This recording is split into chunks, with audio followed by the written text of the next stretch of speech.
तो देखिए 16 स्वर्गों के संबंध में अपनी चर्चा चली।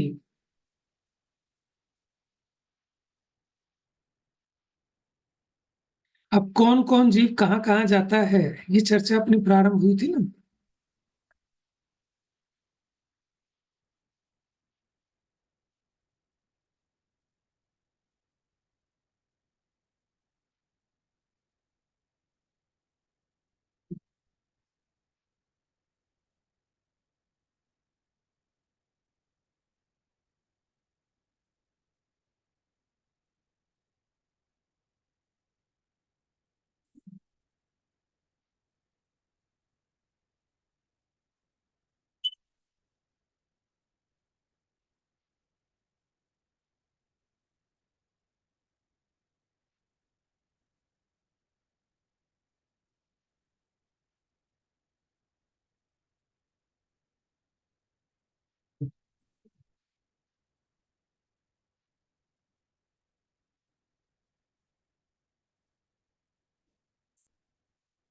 देखिए यहां से पढ़ते हैं हम।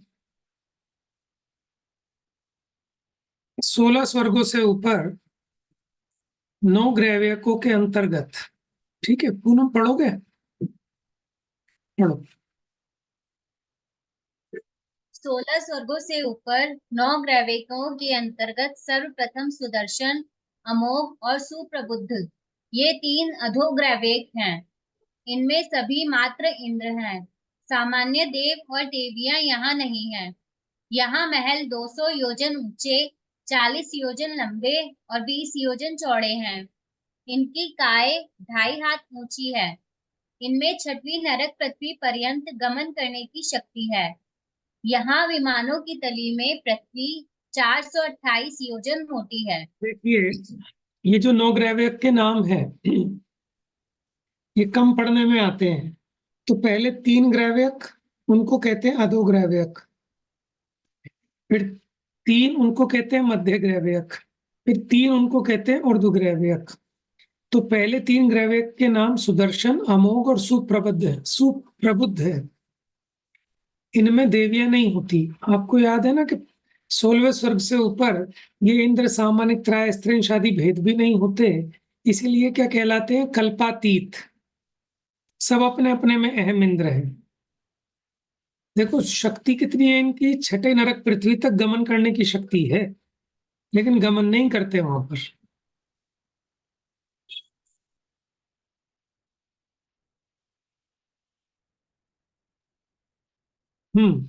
पढ़ लीजिए जरा। कुल 111 विमानों में से कुल 111 विमानों में से यहाँ 3 इंद्रक और 108 श्रेणीबद्ध विमान हैं।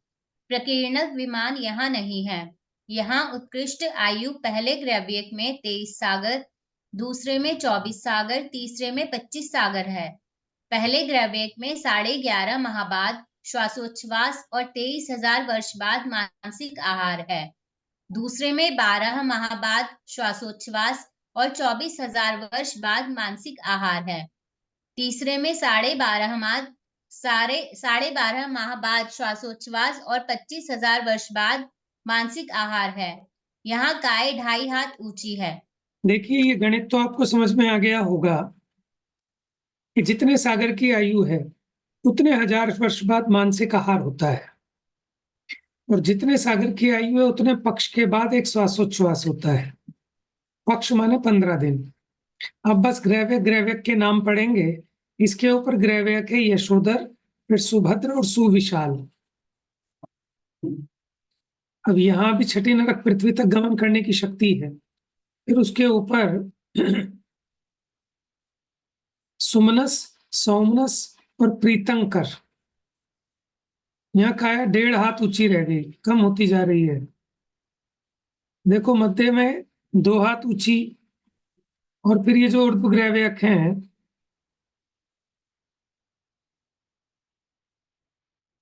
इनमें 1.5 हाथ ऊंची। तो पहले नीचे के 3 ग्रैवियक में थी 2.5 हाथ, फिर 3 हाथ में 2 हाथ, फिर ऊपर के 3 ग्रैवियक में 1.5 हाथ ऊंचाई है। छठवें नरक तक गमन करने की शक्ति है, लेकिन कभी जाते नहीं है।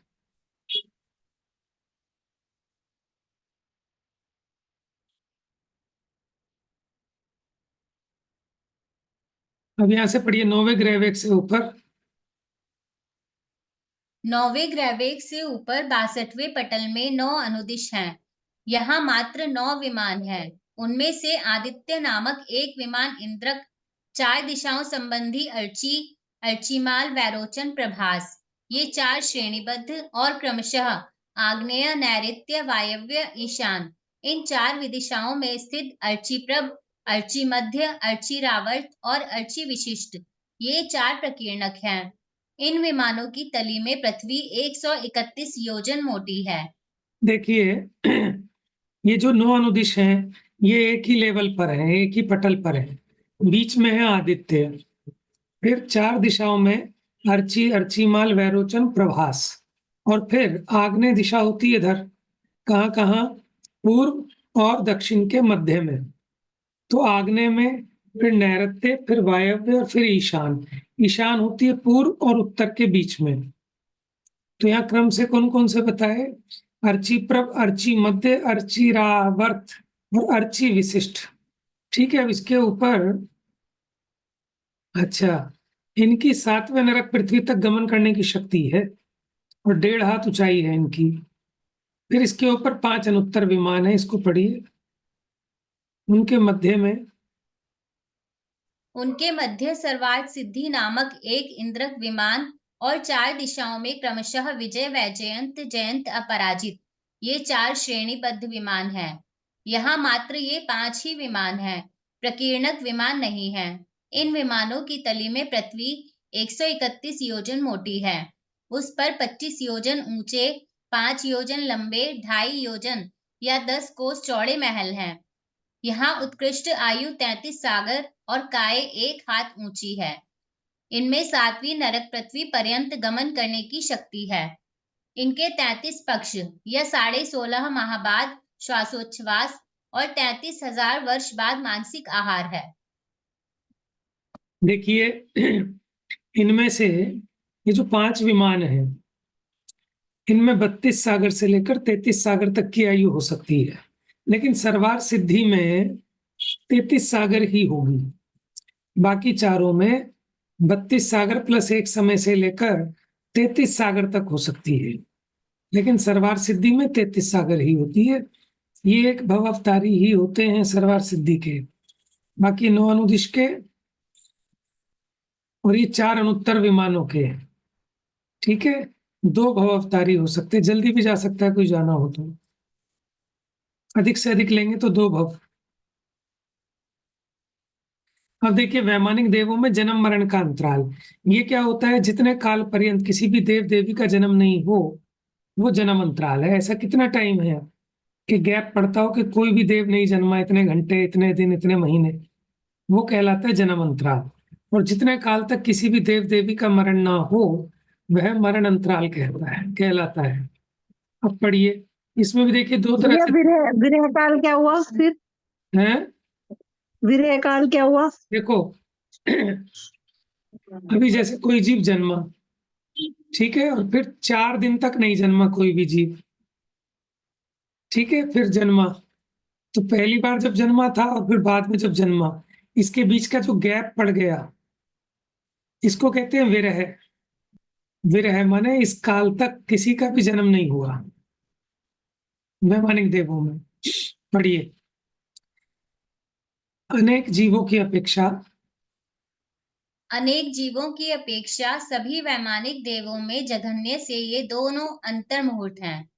उत्कृष्ट से पहले युगल में 7 दिन, दूसरे में 15 दिन, तीसरे और चौथे युगल में 1 माह, 5वें और 6वें युगल में 2 माह, 7वें और 8वें युगल में 4 माह तथा 9 ग्रैवेक आदि सभी अहमिंद्रों में 6 माह का अंतराल है।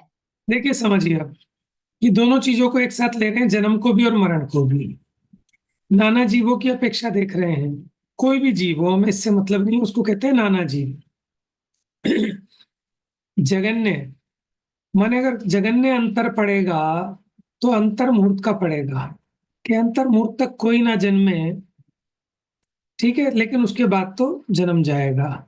इसी प्रकार मरण में भी लगाना कि सबसे छोटा काल अंतर मुहूर्त है, उस अंतर मुहूर्त तक गैप पड़ सकता है, कम से कम गैप पड़े तो। तो अंतर्मुहूर्त का, कि कोई ना मरे। ठीक है। अब अगर उत्कृष्ट की अपेक्षा देखें तो हर एक युगल वाइज अलग अलग है। अगर अधिक से अधिक गैप पड़े तो पहले युगल में 7 दिन, उससे ज्यादा गैप नहीं हो सकता। ठीक है। उसके बाद तो कोई ना कोई जन्मेगा ही। और ये मिनिमम गैप था कि मिनिमम अंतर्मुहूर्त का गैप तो पड़ेगा ही। फिर दूसरे युगल में 15 दिन का। ठीक है। तीसरे और चौथे युगल में 1 महीने का। पांचवें छठे युगल में 2 महीने का। सातवें आठवें में 4 माह का। और फिर 9 ग्रहव्यक आदि सभी अहम इंद्रों में 6 माह का अंतराल है। उत्कृष्ट कि अगर कोई देव ना जन्मे ना मरे तो मैक्सिमम 6 माह, उसके बाद तो जन्मेगा ही। ठीक है। अब एक जीव की अपेक्षा क्या होता है कि किसी का मरण होने पर उस स्थान पर जब तक उस पदवी का धारक कोई अन्य उत्पन्न नहीं होता, क्योंकि वो तो दोबारा उत्पन्न होगा नहीं देव में, देव मरकर तो देव होता नहीं। ठीक है। तो एक जीव की अपेक्षा विरह काल में, ये कल हमने पढ़ा तो नहीं था ना?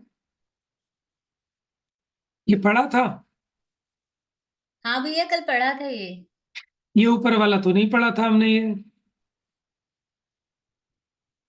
ये छूट गया होगा फिर, है ना? ये तो छूट गया था। ये कब पढ़ा हमने? अर्ची अर्ची मालिनी वगैरह। ये नो। वाला नहीं पढ़ा था, पीछे अच्छा। वाला तो पढ़ा था। जन्म मरण का अंतराल ये भी छूट गया था, बस सीधा यहीं आ गए थे हम। एक जीव की अपेक्षा विरह काल, है ना? तो जिस स्थान पर उस पदवी का धारक कोई देव मरा और उस पदवी पर जब तक कोई अन्य देव उत्पन्न नहीं होता उसी पदवी पर, ठीक है, तब तक उसका विरह काल है। तो जगन्य से तो सभी देवों में अंतर्मुहूर्त है। उत्कृष्ट से सभी 12 इंद्रों की पृथक पृथक 8 महादेवी और 4 लोकपाल देवों का विरह काल 6 माह है। उत्कृष्ट से एक जीव की अपेक्षा बात चल रही है।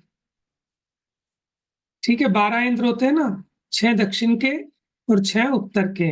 अगर अधिक से अधिक गैप पड़े उनके मरने के या जन्म के बाद तो मैक्सिमम कितना पड़ सकता है? 6 माह। उसके बाद तो उस पद पर कोई ना कोई आ जाएगा देव। 33 त्रयस्त्रिंश देव, आत्मरक्षक देव, सामानिक पारिषद देवों का विरह काल 4 माह है। ये उत्कृष्ट की बात है। कल्पवासी इंद्र और कल्पातीत इंद्र का विरह काल 6 माह से। ये भी नहीं पढ़ा हमने कल। कल ये नहीं पढ़ा। ये पहली लाइन आई थी, कहीं और आई थी विरह काल की, पीछे आई होगी कहीं। आपको याद आ रहा है ये पढ़ा था हमने कोई? कौन सा विरह काल पढ़ा तो था कल? ये वाला विरह काल था क्या? मुझे तो याद नहीं आ रहा कि हमने कब पढ़ा। ये 6 माह का, 4 माह का, या तो ऐसा हो सकता है पहली लाइन हुई होगी सिर्फ यहाँ तक। यही ख्याल में मुझे, किसी का मरण होने पर उस स्थान तक जब तक उसी पदवी का धारक कोई अन्य उत्पन्न नहीं होता तब तक उसका विरह काल है। फिर आपका टाइम हो गया होगा, हाँ, ये पढ़ा था भैया।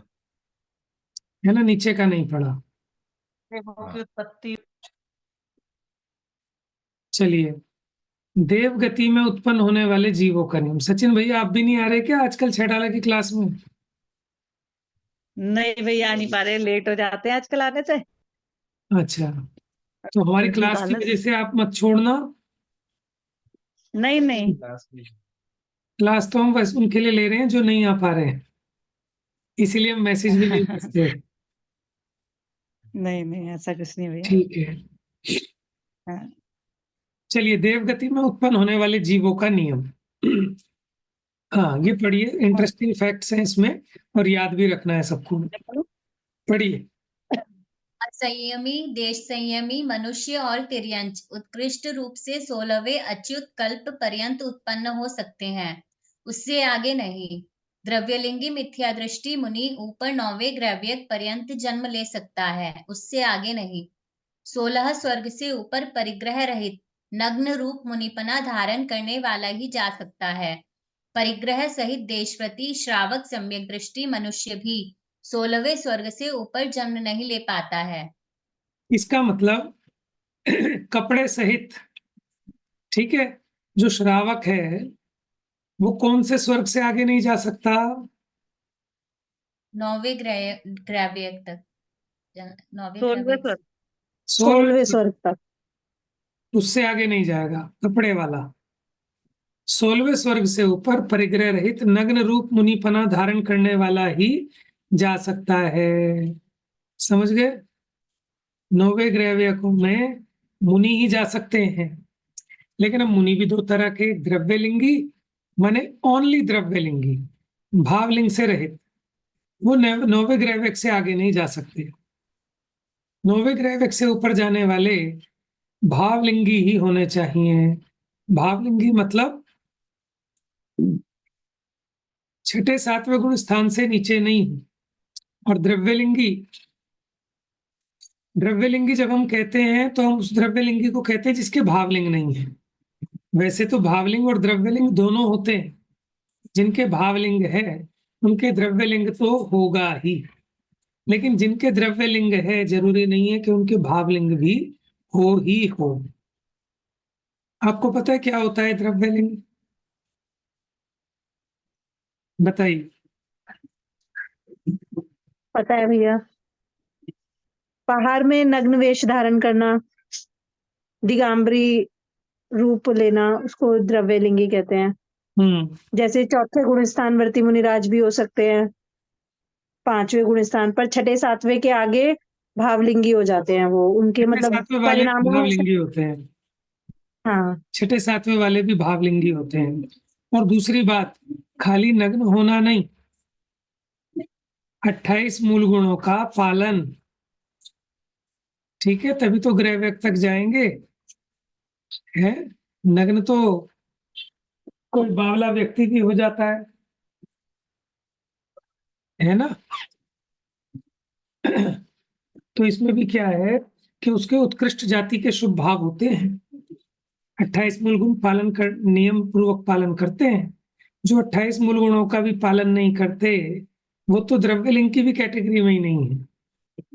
बात समझ में आ गई?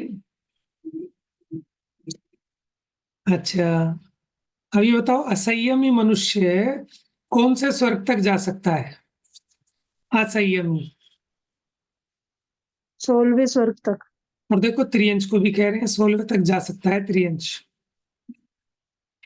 है ना?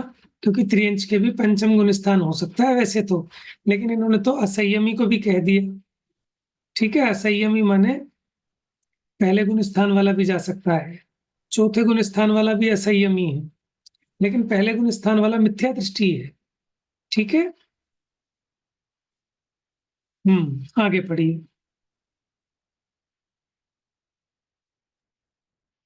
सम्यक दृष्टि द्रव्य भाव में महाव्रत सहित संयमी मनुष्य सर्वार्थ सिद्धि पर्यंत जा सकते हैं, क्योंकि 9 अनुदिश और 5 अनुत्तर इन 14 विमानों में द्रव्य भाव लिंग में सकल संयमी मुनि ही जाते हैं।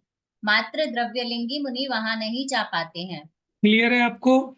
कई लोग कंफ्यूज हो जाते हैं, लेकिन जो भावलिंगी है वो द्रव्यलिंगी भी होते हैं। द्रव्यलिंगी पना भी पूज्य है, लेकिन हम तो निषेध उनका कर रहे हैं जो मात्र द्रव्यलिंगी है, वो नहीं जाते। तो यानी 9वें ग्रहव्यक के ऊपर जिनको भावलिंग है ऐसे मुनिराज ही जा सकते हैं। आगे पढ़िए। भोग भूमि सम्यक दृष्टि मनुष्य तिर्यंच पहले युगल पर्यंत ही जाते हैं, उससे ऊपर नहीं। शेष सभी भोग भूमिज और कुभोग भूमिज मनुष्य तिर्यंच भवनत्रिक में ही उत्पन्न होते हैं। असैनी पंचेंद्रिय तिर्यंच मंद कषाय के प्रभाव से भवनवासी और व्यंतर देवों में उत्पन्न होते हैं, ज्योतिषी और वैमानिकों में नहीं। पंचाग्नि साधने वाले मिथ्या दृष्टि तापसी भवनत्रिक में जन्म ले सकते हैं। त्रिदंडी आदि परिव्राजक सन्यासी 5वें ब्रह्म स्वर्ग पर्यंत जन्म ले सकते हैं। देखो ये विषय पता है कहाँ आया? हम जब पहले रिवीजन करा रहे थे ना पीडीएफ से, वो चार्ट वाली जो था उसमें आया था ये विषय थोड़ा थोड़ा। चलिए पढ़िए। अच्छा देखो, ये तो समझ में आ गया आपको कि भोग भूमि अगर सम्यक दृष्टि है, भले मनुष्य हो या त्रियंश हो, तो भी वो सोधर्म ईशान ईशान स्वर्ग से आगे नहीं जा सकते। युगल मतलब जोड़ा। ठीक है, पहले युगल से आगे नहीं जाते। और जो मिथ्या दृष्टि है, ठीक है, माने भले वो भोग भूमिज हो, और कुभोग भूमिज मनुष्य त्रियंश भवनत्रिक में ही उत्पन्न होते हैं। पर एक बात बताओ, सम्यक दृष्टि तो कुभोग भूमि के भी हो सकते हैं, नहीं, हैं? वो मरेंगे तो कुछ नहीं क्या होगा।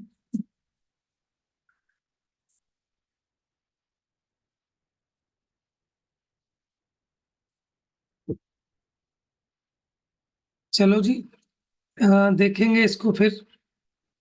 मेरे ख्याल से हमने जो पहले जो इसका रिवीजन किया था ना, उसमें आया था शायद, अगर कुभोग भूमि का भी सम्यक दृष्टि है ना, तो वो भी दूसरे स्वर्ग तक जा सकता है, और मिथ्या दृष्टि है तो भवनत्रिक में। एक बार देख लेंगे उसमें से फिर।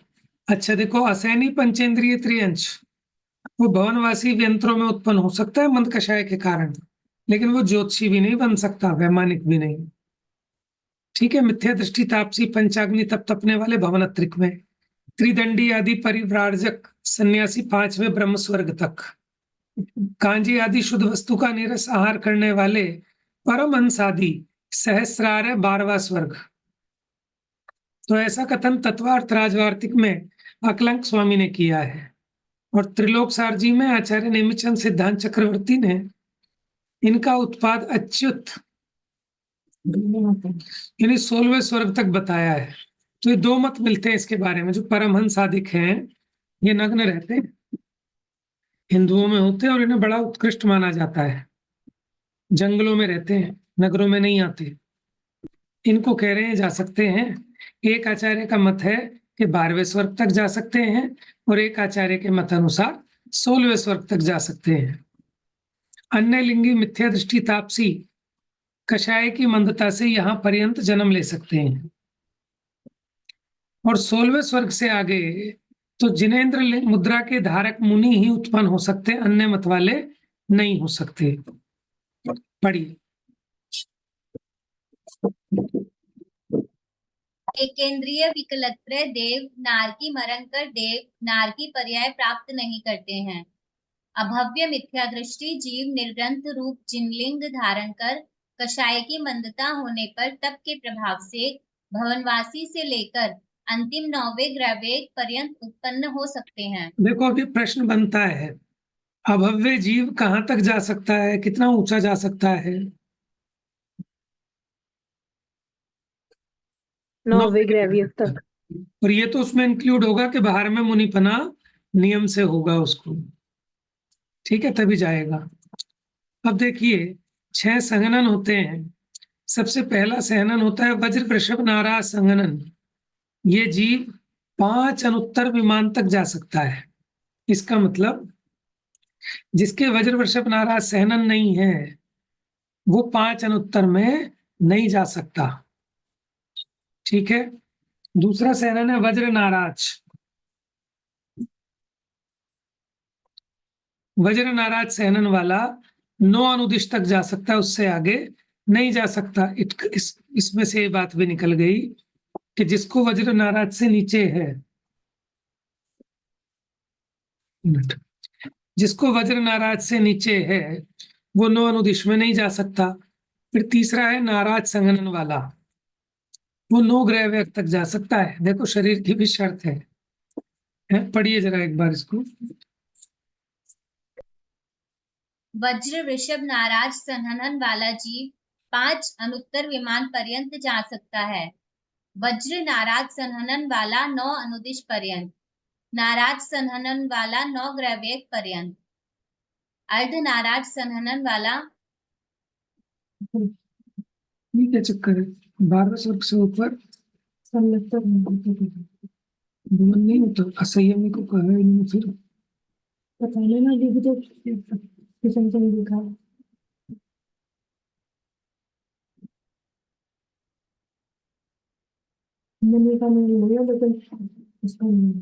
चलिए, कल आपको ना गति आगति पढ़ाएंगे विस्तार में, है ना।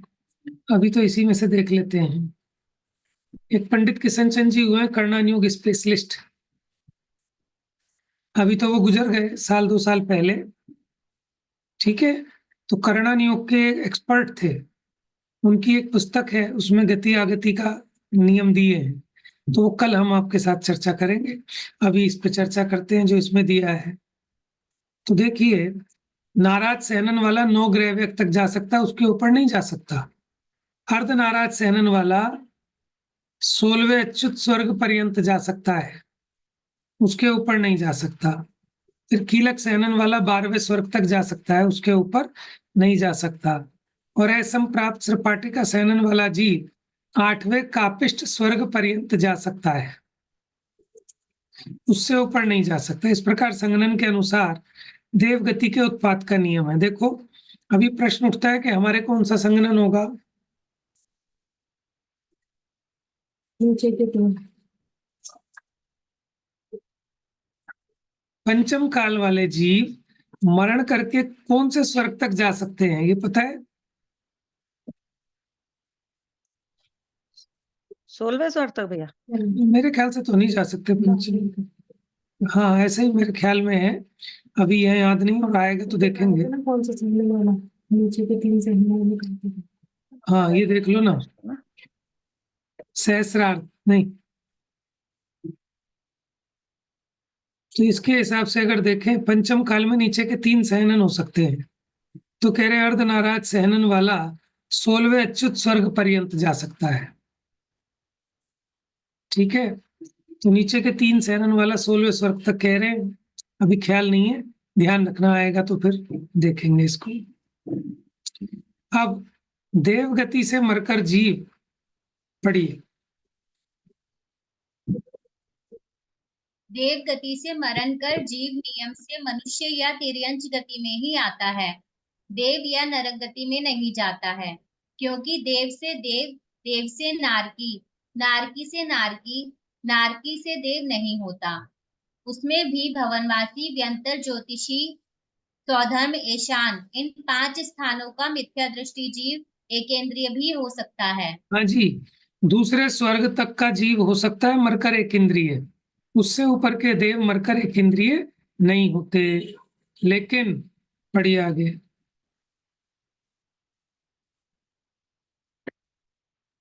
परंतु अग्निकायिक, वायुकायिक, अपर्याप्तक, साधारण सूक्ष्म शरीर वाला नहीं होता। पृथ्वी कायिक, जल कायिक और प्रत्येक वनस्पति कायिक बादर पर्याप्तक हो सकता है। इसके अतिरिक्त कर्म भूमिज मनुष्य, सैनी, पंचेंद्रिय, तिर्यंच भी हो सकता है, परंतु भोग भूमिज, कुभोग भूमिज, विकलत्रय और असैनी पंचेंद्रिय तिर्यंच नहीं होता। हाँ जी, देखो, देव मरण करके अग्निकायिक और वायुकायिक नहीं होगा, अपर्याप्तक नहीं होगा, साधारण नहीं होगा, सूक्ष्म शरीर वाला नहीं होगा। एक इंद्रिय तो हो सकता है, लेकिन फिर उसमें पृथ्वी का एक, जल का एक, प्रत्येक वनस्पति का एक हो सकता है। बादर होगा, पर्याप्तक होगा। अच्छा, कर्म भूमि का मनुष्य हो सकता है, सैनी, पंचेंद्रिय, त्रियंच हो सकता है। और लेकिन भोग भूमि में नहीं आता, कुभोग भूमि में भी नहीं जाता, विकलत्रय भी नहीं होता और असैनी, पंचेंद्रिय, त्रियंच भी नहीं होता। कोई भी देव मरकर एक इंद्रिय तो हो सकता है, लेकिन 2 इंद्रिय से लेकर असैनी, पंचेंद्रिय नहीं हो सकता, भोग भूमि में नहीं जा सकता।